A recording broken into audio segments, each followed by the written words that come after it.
The morning sun peeked through the tall glass windows of the Grand Plaza Hotel, casting long shadows across the polished marble floors. Elena Morales pulled her cleaning cart out of the service elevator on the 37th floor, her shoulders already aching despite her shift having just begun. At 32, she had mastered the art of being invisible, moving quietly through luxury without disturbing the wealthy guests, who rarely looked her in the eye. Room 37112 to 3720 today, Elena. Her supervisor had told her earlier, handing her a master keycard, and the penthouse suite. Mr. Whitman will be in meetings until noon, so you'll have time to clean while he's out. Elena nodded, tucking a loose strand of dark hair back into her neat bun. 7 years at this hotel had taught her the rhythms of luxury, when to enter rooms, how to move silently, and most importantly, how to remain unseen while seeing everything. The hallway carpet muffled her footsteps as she pushed her cart past door after door of the hotel's most expensive rooms. Each suite inside cost more per night than her entire monthly rent for the small 2-bedroom apartment she shared with her children, Miguel and Lucia, in a neighborhood the tourists never visited. Elena had come to America with dreams bigger than pushing cleaning carts. Back in her hometown near Oaxaca, she had been halfway through university, studying economics with hopes of working at a bank someday. Then her father got sick, money ran out, and life took an unexpected turn. Now, at 32, she was a single mother with calloused hands and a work permit, sending money home each month while trying to build something better for her kids. One day at a time, she whispered to herself in Spanish, a phrase her grandmother had repeated like a prayer. It had become Elena's own daily reminder that each small step, each cleaned room, each paycheck was moving her family forward, even when progress felt invisible. She worked methodically through the rooms, changing sheets with hospital corners, scrubbing bathtubs until they gleamed, and restocking little bottles of fancy soap that cost more than what she would spend on laundry detergent for a month. In each room she found evidence of lives so different from her own. Designer luggage, expensive electronics left carelessly on beds, $100 bills tossed on nightstands as casual tips. By 11:30, Elena had finished the regular suites and steered her cart toward the penthouse at the end of the hallway. The double doors of the penthouse suite were made of dark wood with gold handles that she polished weekly. She knocked softly, the hotel's policy, and when no one answered, she used her keycard to enter. The penthouse always took her breath away, no matter how many times she cleaned it. Floor-to-ceiling windows revealed the entire city spread out below, making people on the streets look like tiny ants. A massive living area opened to a dining room with a table big enough for 12 people. Everything was white, cream, or gold, colors that showed every speck of dust and fingerprint, making her job both important and impossible. Elena had been told that Mr. James Whitman would be out, so she was startled to hear a deep voice coming from the office area. She froze, cart half through the doorway, wondering if she should leave and come back later. But before she could decide, a tall man in an expensive suit walked into view, talking loudly on his phone. "I don't care what the market projections say," he snapped, not even glancing at Elena. "We need to close this deal by Friday or the Mexican investors will walk." James Whitman was exactly what Elena expected of a billionaire, confident to the point of arrogance, speaking about millions of dollars as casually as she might discuss bus fare. His silver-streaked hair was perfectly cut, his watch probably worth more than every possession she owned combined. He waved his hand dismissively at her, signaling that she should continue working despite his presence. Elena nodded silently and pushed her cart into the room, keeping her eyes down. She had cleaned enough rooms with guests present to know the rules. Be quick, be quiet, be invisible. She moved to the kitchen first, furthest from where Whitman paced and talked. She gathered used coffee cups, wiped counters, and loaded the dishwasher while listening to snippets of his conversation. Something about investment portfolios, market shares, and a deal worth millions that might fall apart. "Tell Rodriguez I won't budge on the terms," Whitman said firmly into his phone as he walked past Elena without seeing her. "If he wants access to our technology, the price stands at $80 million, not a penny less." Elena focused on her work, moving from the kitchen to the bathrooms, carefully picking up wet towels and replacing them with fresh ones. All the while, Whitman continued his business calls, moving between English and attempts at simple business Spanish that made Elena hide small smiles behind her hand. His pronunciation was terrible, his vocabulary limited to financial terms he clearly memorized without understanding the language around them. When he said inversiones, it sounded more like inversiones, stretching the word in all the wrong places. As noon approached, Elena had nearly finished the main living areas when Whitman's phone rang again. She was dusting the bookshelves when he answered with a sharp, "Whitman here," only to be met with rapid Spanish on the other end. Elena could hear the voice on the speaker, a man talking quickly about contract terms and delivery dates, asking questions that clearly confused Whitman, whose confident expression had faltered for the first time. "Lo siento. Más despacio, por favor," Whitman said awkwardly, one of the few Spanish phrases he seemed to know well. "Sorry, slower, please." But the caller continued at the same pace, explaining something about a deadline that had been moved up and asking if Whitman could accommodate the change. Elena could see frustration building in Whitman's expression as he struggled to understand what was clearly an important business matter. "English, please." "Do you speak English?" Whitman asked, his voice tense. There was a pause, then more Spanish, slightly slower but no more comprehensible to him. Elena continued dusting, moving closer to the door, planning to slip out quietly and finish the penthouse later, but as she reached for her cart, Whitman cursed under his breath, visibly frustrated as the caller continued speaking in Spanish. She hesitated, hand on her cart. The proper thing would be to leave, to stay invisible, as she had been trained. Getting involved in a guest's business was strictly against hotel policy. She could lose her job if she overstepped, but something in Whitman's expression, a rare moment of vulnerability from a man who probably never experienced helplessness, made her pause. The caller was discussing investment terms that could change the deal entirely, and Whitman had no idea. Elena took a deep breath, straightened her uniform, and did something she had never done in 7 years of cleaning hotel rooms. She stepped forward into visibility. "Excuse me, sir," she said softly but clearly. "I speak Spanish. Perhaps I could help." For the first time that day, perhaps for the first time ever, James Whitman truly looked at the woman who had been cleaning his room. His eyes widened slightly in surprise, as if a piece of furniture had suddenly spoken to him. For a long moment, he simply stared at her, caught between desperation to understand the caller and shock at her sudden appearance in his awareness. For several heartbeats, the penthouse suite fell silent except for the tinny voice still speaking rapid Spanish through the phone's speaker. James Whitman stared at Elena as if seeing a ghost, his expression cycling through surprise, doubt, and then something that looked like reluctant hope. "You speak Spanish?" he asked, covering the phone's microphone with his hand. Elena nodded, trying to hide her nervousness. "Yes, sir. It's my first language." Whitman hesitated, his pride briefly battling with necessity. The voice on the phone grew more insistent, asking if he was still there. With a small sigh that seemed to deflate his imposing presence, Whitman extended the phone toward Elena. "Tell him I'm still here," he said, "and find out what he wants." Elena gently took the phone, her fingers careful not to touch Whitman's as she accepted this unexpected responsibility. She cleared her throat and spoke in smooth, confident Spanish. "Good afternoon, sir. My name is Elena, and I'm assisting Mr. Whitman with translation. He's still on the line and wants to make sure we understand your concerns correctly."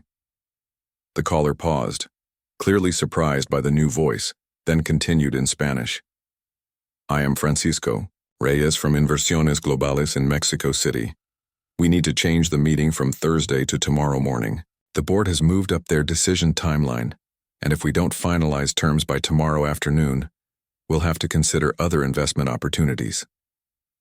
Elena listened carefully, then turned to Whitman, who was watching her with undisguised interest. "He's Francisco Reyes from Global Investments in Mexico City," she explained in English. "They need to move your meeting from Thursday to tomorrow morning. Their board has changed the decision timeline, and if you don't finalize terms by tomorrow, they might go with another partner." Whitman's eyebrows shot up. Tomorrow? That's impossible. My legal team won't have the documents ready, and I have other meetings scheduled. Elena relayed this to Francisco, who responded firmly that the timeline couldn't be changed. As she translated back and forth, Elena found herself not just repeating words but navigating cultural differences she recognized from her economics classes years ago. When Francisco used certain phrases that wouldn't translate well directly, she adjusted them to better convey his meaning to Whitman.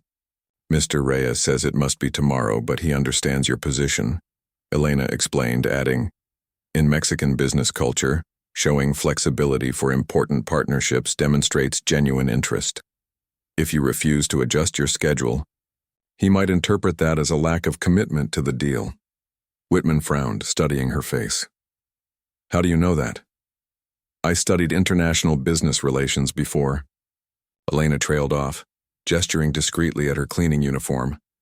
Something shifted in Whitman's expression, a flicker of curiosity replacing his earlier dismissiveness. He nodded slowly. Tell him I'll rearrange my schedule. Ask what time works best for them. For the next 15 minutes, Elena found herself in the surreal position of standing in the middle of the penthouse she usually cleaned, facilitating a multi-million-dollar business negotiation. She translated questions about investment percentages, profit projections, and market expansion plans, sometimes adding small cultural insights that made Whitman give her quick, appraising glances. As the call progressed, Elena became aware of a strange transformation taking place. Her voice, often kept soft and forgettable while cleaning rooms, grew more confident. Her posture straightened, years of education and knowledge rising to the surface after being buried beneath hotel uniforms and cleaning supplies. For these few minutes, she wasn't invisible, she was essential. When Francisco mentioned terms for international wire transfers, Elena smoothly explained the differences between Mexican and American banking regulations without missing a beat. Whitman stopped typing on his laptop and looked directly at her, his attention fully captured for the first time. Where did you learn about international banking? He asked during a pause while Francisco consulted some documents on his end. Universidad Nacional Autónoma de México, Elena replied quietly. I completed 3 years of my economics degree before I had to leave. Before Whitman could ask more, Francisco returned to the call. They finalized the meeting for 10 a.m. the following day, with Francisco bringing his legal team and financial advisors. Elena translated the final pleasantries, including Francisco's excited comment about finally moving forward with their partnership. As the call concluded, Francisco said something that made Elena smile slightly. What did he say? Whitman asked, as she handed back his phone. He said he's looking forward to meeting your excellent translator tomorrow, Elena replied, a hint of color rising in her cheeks. He thought I was part of your business team. Whitman pocketed his phone, studying Elena with an expression she couldn't quite read. For a moment, neither spoke. Elena became acutely aware that she was standing next to her cleaning cart in her hotel uniform, having just stepped far outside the boundaries of her job. I'm sorry if I overstepped, sir, she said, reaching for her cart. I should finish cleaning the bathroom. Wait, Whitman said, his authoritative voice stopping her. What's your name? Elena Morales, sir. Elena. He tested her name as if measuring its worth. You just saved me from potentially losing a $50 million investment. That was impressive work. Thank you, sir, she replied, unsure how to respond to this unexpected praise. Where did you learn to translate business terms so precisely? That wasn't just casual Spanish. Elena hesitated, wondering how much to share about herself with this powerful stranger. Something in his genuinely curious expression made her decide on honesty. Before coming to America, I was studying economics with a focus on international trade. I worked part-time as a translator for visiting business people. She paused, then added with a small smile, I understand numbers in any language. Whitman nodded slowly as if pieces of a puzzle were falling into place. And now you clean hotel rooms. It wasn't a question, but Elena answered anyway. Life takes unexpected turns sometimes. I have 2 children to support, and this job has steady. hours and health insurance. She didn't mention the visa complications, the impossibly expensive process of getting her education validated in America, or the nights spent studying English from second-hand textbooks while her children slept. Whitman glanced at his watch. A sleek, expensive thing that probably cost more than Elena earned in 6 months. "I have another call in 5 minutes," he said, walking toward his laptop. "Thank you for your help, Elena." Just like that, the moment was over. Elena nodded and returned to her cleaning cart, the brief window where she had been seen and valued. Closing as quickly as it had opened, she moved to the master bathroom, resuming her routine of scrubbing and polishing, becoming invisible again. As she worked, Elena wondered if anything would come of the strange encounter, or if it would just become a story she told her children someday, about the time Mama helped a millionaire with his important business call.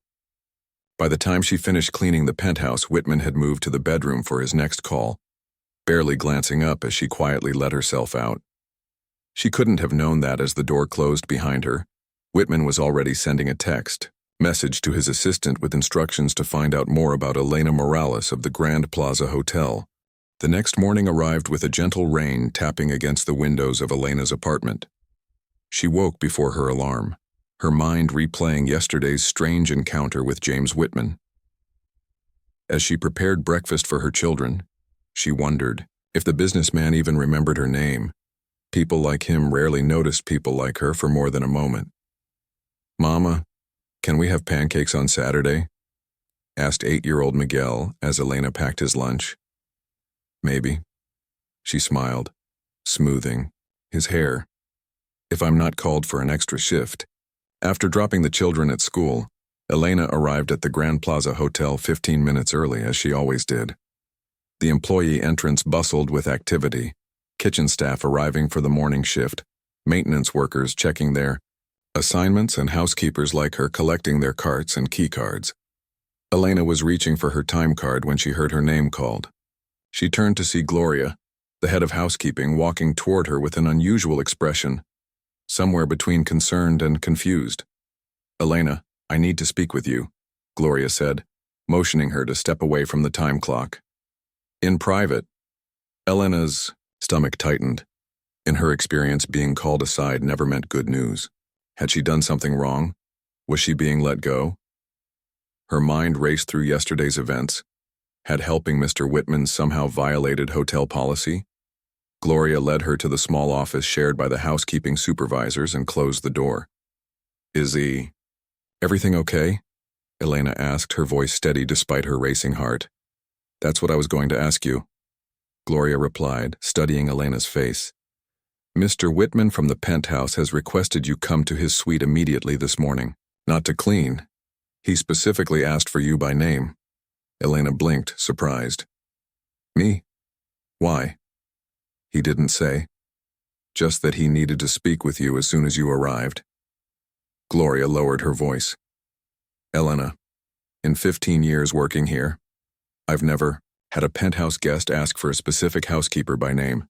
What happened yesterday?" Elena briefly explained about the phone call and how she had helped translate. "It was nothing inappropriate," she added quickly. "Just a business call in Spanish." Gloria looked relieved but still puzzled.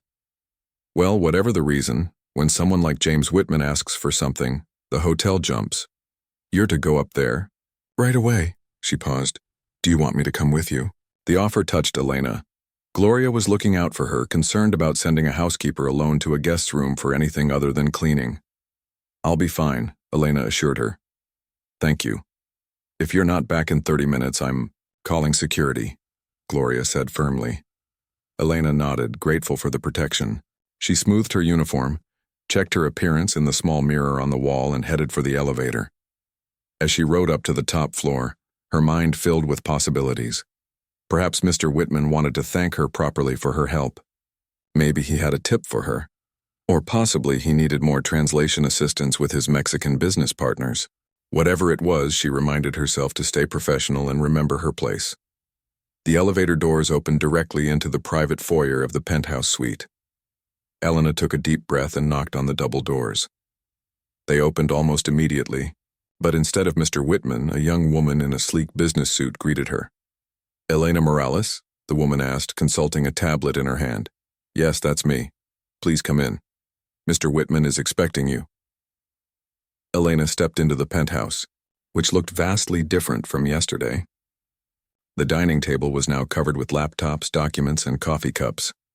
3 men in expensive suits stood near the windows, talking quietly. Another woman was arranging folders at the table, and there, in the center of it all, was James Whitman. Unlike yesterday when he'd barely noticed her, today his eyes found her immediately as she entered. He excused himself from a conversation and walked directly toward her. Elena, thank you for coming, he said, using her name as if they were old acquaintances. You asked to see me, sir? She replied carefully, acutely aware of her uniform among all these business clothes, yes. Whitman gestured toward the dining table where the business people were gathering. My Mexican partners will be here in 15 minutes, and my translator canceled last minute with some excuse about food poisoning. Elena followed his gaze to the table, understanding beginning to dawn. The meeting was moved to today, as you know, Whitman continued, and after yesterday's call, I thought perhaps... He hesitated, seeming uncharacteristically uncertain. Would you be willing to translate for us? Just for today's meeting? I'll compensate you generously for your time. Elena stared at him, momentarily speechless. He wanted her, a housekeeper, to sit at a table with business executives and translate for a multi-million-dollar negotiation. Mr. Whitman, I'm not a professional translator, she said softly. I'm supposed to be cleaning rooms on the 25th floor right now. I've already spoken to your management. They've cleared your schedule for today. He named an amount he would pay her for the day's work, more than she earned in 2 weeks. If you're uncomfortable, you can say no. But after how you handled yesterday's call, I think you're more qualified than most professional translators I could find on short notice. Elena's mind raced. The money would help with Miguel's dental work that she'd been putting off. And if she was honest with herself, the chance to use her education, to be valued for her mind rather than her cleaning skills, was deeply tempting. How long will the meeting last? She asked. A few hours at most, Whitman replied. We need to finalize terms before their board meets this afternoon. Elena nodded slowly. All right, I'll help you. Relief crossed Whitman's face. Thank you. Amanda will get you set up with what you need, he said, gesturing to the woman who had opened the door. Amanda approached with a professional smile. Let's get you ready before the guests arrive, she said, leading Elena to a side room.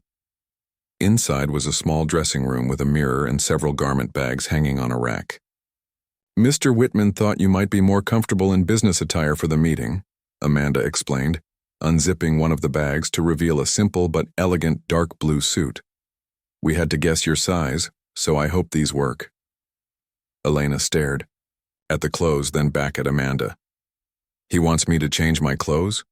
Only if you're comfortable with that, Amanda said quickly. He just thought sitting at the table in a hotel uniform might be, well, it might raise questions from the Mexican executives about why their translator is dressed as hotel staff. Elena touched the fabric of the suit, finer than anything she had ever owned. For a moment she felt a flicker of hurt. Was Whitman ashamed to have a housekeeper at his business table? But looking at the clothes more carefully, she realized this wasn't about shame. It was about perception. In business, appearances mattered, and Whitman was trying to give her the respect of looking the part. There's a washroom through there if you'd like to change, Amanda said, pointing to a door. I'll wait outside. 10 minutes later, Elena looked at herself in the mirror and barely recognized the woman staring back. The suit fit surprisingly well, and with her hair released from its usual tight bun to fall in soft waves around her shoulders, she looked like a completely different person, like the business professional she might have become in another life. As she stepped back into the main room, the conversation quieted briefly. Whitman, in the middle of giving instructions to his team, paused and nodded approvingly. Perfect timing, he said. Our guests just arrived downstairs. They'll be up any moment. He gestured to an empty chair at the table. That seat is yours. Elena, are you ready? Elena took a deep breath, squaring her shoulders in her borrowed suit. For the first time in years, she would be using her mind, not her hands, to earn her living, even if just for one day. "I'm ready," she said, and took her place at the table. The elevator doors opened and 5 men in business suits stepped into the penthouse. Elena watched as James Whitman moved forward to greet them, his entire demeanor shifting to warm hospitality. Her heart beat faster as she recognized Francisco Reyes, the man whose voice she had heard on the phone yesterday, now leading the group. "Welcome, gentlemen," Whitman said, shaking hands firmly with each visitor. "Thank you for accommodating the schedule change." Francisco Reyes smiled broadly. "We are very excited to move forward, Mr. Whitman." His accent was thick, but his English understandable. He glanced around the room until his eyes landed on Elena, and his smile widened. "And this must be your excellent translator from yesterday's call?" Whitman nodded, gesturing Elena forward. "Yes, this is Elena Morales. She'll be helping us today to make sure nothing gets lost in translation." Elena stepped forward, extending her hand professionally as she addressed the visitors in their native Spanish. "Welcome to New York, gentlemen. I'm here to assist with today's negotiations and ensure clear communication between both parties."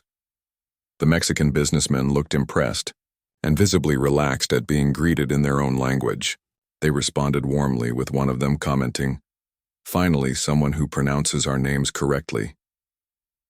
Elena smiled, remembering how often her own name was mispronounced by English speakers. These small cultural touches mattered more than most Americans realized. Within minutes, everyone was seated around the large dining table. Elena took her place between Whitman and Francisco, with notepads, water glasses, and folders arranged neatly before each person. Whitman's team sat on one side, the Mexican investors on the other, with Elena positioned as the bridge between them. "Shall we begin?" Whitman asked, nodding to his assistant to start the presentation. For the next hour, Elena found herself in a fascinating dual role, not just translating words but navigating cultural nuances between two business worlds. When the Americans presented growth projections with aggressive timelines, she saw the subtle discomfort in the Mexican executives' expressions. She carefully adjusted phrases to sound less demanding while preserving the business content. When Francisco explained certain regulatory concerns in Mexico City, she elaborated on context that Americans might not understand about local government processes. Elena wasn't just converting Spanish to English and back, she was interpreting two different approaches to business. What surprised her most was how naturally it all came back to her. Terms she hadn't used since her university days flowed easily. Concepts about international trade agreements that she'd studied years ago resurfaced as she explained details. It was as if a door had opened to the life she might have had, letting her step through it just for today. During a particularly complex discussion about profit-sharing arrangements, one of Whitman's team members presented a proposal that Elena immediately recognized would clash with Mexican business customs. Instead of simply translating it, she paused. "Mr. Whitman," she said quietly, "this arrangement might be misinterpreted. In Mexican business culture, this could be seen as questioning their commitment rather than protecting your investment." Whitman studied her face, then nodded. "What would you suggest?" Elena was momentarily stunned that he'd asked for her opinion. She quickly composed herself and offered an alternative approach that would achieve the same financial protection but frame it differently. Whitman considered this, then turned to his team. "Let's restructure this section along the lines Elena suggested." The negotiation continued, with Elena growing more confident in her role. She wasn't just a voice repeating words anymore. She was actively helping shape an agreement that worked for both sides. When Francisco made a joke that didn't translate well, she adapted it to something that made the Americans laugh too. When tension rose over a disagreement about timelines, she softened the language while keeping the essential points clear. 3 hours into the meeting, they reached a critical point about financial commitments. Numbers were flying across the table, with both sides making calculations and counteroffers. Whitman proposed a complicated payment structure that confused even his own team. When translated, the Mexican investors frowned, clearly struggling to follow the math. "Perhaps I?" Could suggest a visual, Elena offered, seeing the confusion.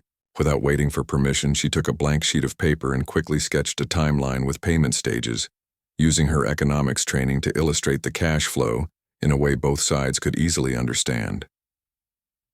The room fell silent as everyone leaned forward to look at her diagram. Then Francisco nodded slowly. "Yes, now I see what you are proposing. This makes sense." Whitman gave Elena a look of surprised approval. "Where did you learn to model cash flow like that?"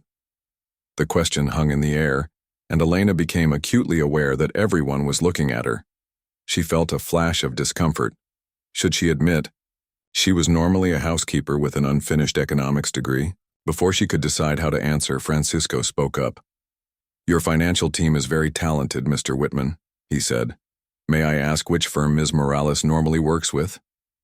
The question created an awkward moment. Elena glanced at Whitman, uncertain how he would handle this. Would he reveal that she was just a hotel cleaner temporarily wearing business clothes? Whitman didn't hesitate. "Elena has a unique background," he said smoothly. "She studied economics at the National University of Mexico before coming to the United States." It wasn't a lie, but it wasn't the full truth either. Elena felt a mixture of relief and something else, a strange sadness at the reminder of her interrupted dreams. "That's my alma mater as well," exclaimed one of the Mexican investors, his face lighting up. He turned to Elena and asked in Spanish about her professors and courses. For the next few minutes, Elena found herself in an animated conversation about the university, discovering they had even taken classes from some of the same professors, though years apart. The connection warmed the atmosphere in the room considerably. When they returned to business, the negotiations moved more smoothly. By early afternoon, both sides were nodding in agreement as the final terms were reviewed. The deal that had seemed in jeopardy yesterday was now ready to be signed. "I believe we have an agreement, gentlemen," Whitman said, looking genuinely pleased. "My legal team will prepare the final documents by this evening." Francisco stood to shake Whitman's hand. "This partnership will be very profitable for both our companies." He turned to Elena with a warm smile. "And thank you, Ms. Morales. Your skills made this possible today." As the Mexican businessmen gathered their materials, one of them handed Elena a business card. "If you ever decide to return to Mexico City," he said in Spanish, "my firm would be very interested in someone with your talents." Elena accepted the card with a polite thank you, tucking it into her pocket even as she wondered what Whitman thought of this interaction. To her surprise, he didn't seem bothered. Instead, he was watching her with that same contemplative expression she'd noticed yesterday. After the investors left, Whitman's team began packing up their materials, the energy in the room shifting from tense focus to relieved satisfaction. Elena stood uncertainly by her chair, wondering if she should change back into her uniform and return to her regular duties. "Elena," Whitman called from across the room, "would you stay for a few minutes? I'd like to speak with you privately." She nodded, her stomach fluttering with nervous anticipation. What could he possibly want to discuss with her now that the meeting was over? The penthouse grew quiet as Whitman's team filed out, leaving Elena alone with the billionaire. Through the floor-to-ceiling windows, the afternoon sun cast long shadows across the city skyline. Elena smoothed the unfamiliar fabric of her borrowed suit, wondering what would come next. Whitman walked to the bar in the corner of the room and poured 2 glasses of water. He handed one to Elena, then gestured toward the sitting area. "Please, have a seat." Elena perched on the edge of an expensive leather armchair, holding the water glass carefully. She had cleaned this very chair countless times but had never actually sat in it before. Whitman took the seat across from her, studying her with an intensity that made her both nervous and curious. "First, I want to thank you properly," he said. "Today's meeting was crucial for my company's expansion into Latin America. The deal we just finalized will create thousands of jobs and open entirely new markets for our technology. I'm glad I could help," Elena replied, unsure what else to say. Whitman leaned forward slightly. "You did much more than help, Elena. You didn't just translate words, you bridged cultures, you understood nuances that even my international business team missed." He paused, then asked the question that had clearly been on his mind. How does someone with your obvious education and talents end up cleaning hotel rooms? The directness of the question caught Elena off guard. In another context, from another person, it might have felt insulting, but there was no judgment in Whitman's tone, only genuine curiosity. Elena looked down at her water glass, considering how much of her story to share. Something about this strange day, about being treated as an equal rather than a servant, made her decide on honesty. Life doesn't always follow the path we plan, she said simply. I was in my 3rd year studying economics in Mexico City. My father got sick, cancer, and my family needed money for his treatments. I was the oldest of 4 children, so I left school to work. She took a small sip of water, memories flooding back. I came to America on a student visa initially, thinking I could work part-time and eventually return to school. But then my father died and my mother needed help supporting my younger siblings back home. The hotel job offered steady pay and health insurance, which was rare for someone with my immigration status. Whitman listened without interrupting, his expression thoughtful. I meant to go back to school, Elena continued. But then I had children, of my own, and time just passed. My priority became giving them opportunities I didn't have. She smiled faintly. Sometimes I still read economics journals online, trying to keep up with the field. Old habits, I guess. And your children? Whitman asked. Miguel is 8. Lucia is 6. They're smart kids, both in gifted programs at their school. Pride warmed Elena's voice. Miguel already speaks 3 languages. He wants to be a doctor. Whitman nodded, then stood and walked to his briefcase. He removed a file folder and returned to his seat. My assistant did some research on you last night, he said, opening the folder. Elena stiffened slightly, unsure whether to feel flattered or violated that he had investigated her background. Your supervisor says you've never been late in 7 years, Whitman continued. You've taken exactly 3 sick days, all when your daughter had pneumonia 2 winters ago. You've been offered supervisor positions twice but turned them down because the schedule would conflict with your children's school hours. He closed the folder. You're reliable, intelligent, and clearly capable of much more than your current position allows. Helena wasn't sure how to respond. The hotel has been good to me, she said finally, but it's not using your full potential, Whitman replied. He set the folder aside and looked directly into her eyes. I have a proposal for you, Elena. Her heart skipped a beat. Was he offering her work as a regular translator? That would be a welcome supplement to her income. My company is expanding into Latin America, Whitman explained. We need someone who understands both markets, both cultures, both languages, not just to translate documents, but to help shape our approach to doing business there. Elena listened, not quite understanding where this was heading. I'd like to offer you a position, Whitman continued. Director of Latin American Market Development. The job would involve regular travel between New York and Mexico City, overseeing our partnerships with companies like Francisco's and helping build our presence in the region. Elena stared at him in disbelief. Director of Mr. Whitman, I don't even have a college degree. You have something more valuable, real-world experience and natural talent, he countered. I've built my business on recognizing potential that others miss. Today I watched you navigate complex negotiations better than people I've paid hundreds of thousands to hire from top consulting firms. He named a salary that made Elena's breath catch, nearly 6 times what she currently earned. Plus benefits, of course, he added. Full health coverage for you and your children, a retirement plan, and a flexible schedule so you can be there for your kids, and we'll cover the cost of you completing your degree if you want to. Elena's mind raced. This couldn't be real. Things like this didn't happen to people like her. Why would you do this?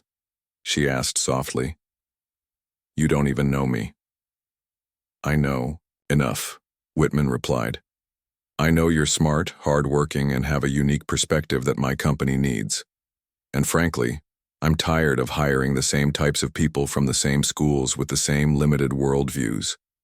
Today I watched you solve problems and bridge gaps that my Harvard-educated team couldn't handle, He pulled a business card from his pocket and placed it on the coffee table between them. You don't have to decide right now. Take some time to think about it. My private number is on the back. Call me when you've made a decision.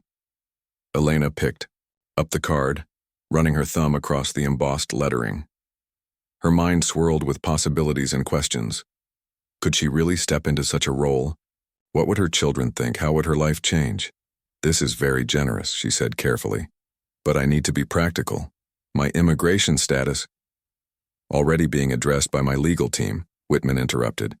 They're preparing the paperwork for an H-1B visa based on your specialized knowledge and skills. If you accept the position, we'll fast-track the process. Elena sat back, momentarily speechless. He had thought of everything. This wasn't a casual offer, he was serious. I'll need to think about it, she finally managed. This would be a big change for my family. Of course, Whitman nodded. Take all the time you need. He glanced at his watch. I have another meeting, soon, but before you go. He reached into his jacket and pulled out an envelope. This is for today's work, as promised. Elena accepted the envelope, thanking him. She stood to leave, still feeling as though she might wake up from a dream at any moment. One more thing, Elena, Whitman said as she reached the door. No matter what you decide about the job offer, I hope you know that your worth isn't determined by the uniform you wear. Some of the most talented people I've ever met were overlooked because they didn't have the right credentials or connections. Don't let anyone make you feel invisible again. 3 months later, Elena stood in the elevator of Whitman Enterprises, watching the floor numbers climb. Instead of a cleaning uniform, she wore a tailored business suit, one she had purchased. Herself not borrowed.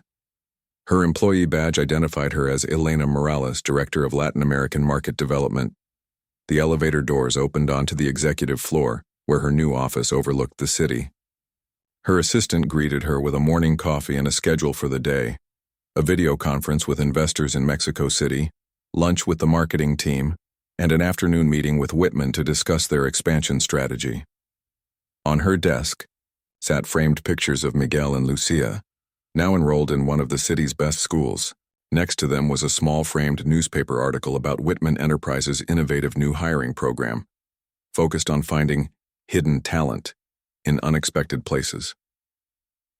As Elena settled into her chair and opened her laptop, she thought about all the invisible workers still making beds, cleaning floors, and ducking their heads as people walked past without seeing them.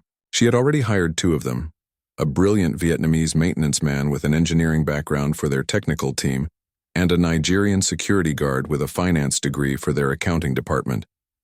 She opened her calendar and added another appointment, a meeting with Whitman to discuss creating a formal scholarship program for employees completing interrupted educations.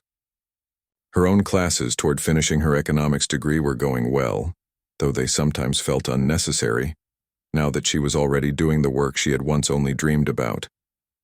Elena smiled as she remembered something her grandmother used to say, God's plans arrive at unexpected moments. She had never imagined that answering a simple phone call in Spanish would change her entire life, but perhaps this had been waiting for her all along. Not luck, but preparation, meeting opportunity. Her phone rang, and she picked it up with confidence. Elena Morales speaking, she said, no longer invisible, no longer unseen,